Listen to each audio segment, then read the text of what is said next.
ร้อยฝนตกแห้งหลายสวงบ่ายสองเมื่อกี้นี่ตีผักบงนี่ลาบขาบเบิดนี่สวงบ่ายสองบางนึงนี่ฝนตกที่จริงมันตกเบิดมื้อนี้ฮะแต่มันบ่แห้งแต่ว่ามันตกบางนึงนี่แห้งว่าสิไปขายมื้ออื่นนี่เพราะว่า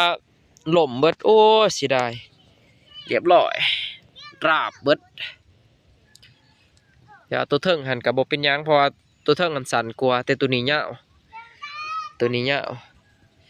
อ๋อเสียดายเนาะแต่ว่าก็บ่เป็นหยังดอกเบิ่งมืออื่น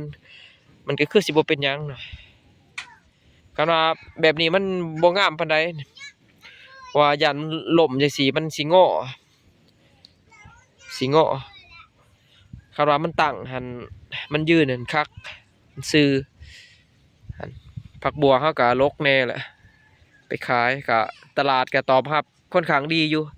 ช่วงนี้ราคาก็พอไปพอมาเพราะว่าฤดูฝนนี่เขาปลูกยากเนาะผักบัวหอมนี่ปลูกยากเขาก็โอเคอยู่เขาก็อยากให้ไปส่งอยู่ครับแต่ว่าผักบัวเฮาบ่ทันได้ฮอดขวบแต่ว่าเฮาลกเลยบ่ทันได้ฮอดขวบแต่เฮาลกเลยมันบ่ได้น้ำหนักก็เลยขายเอง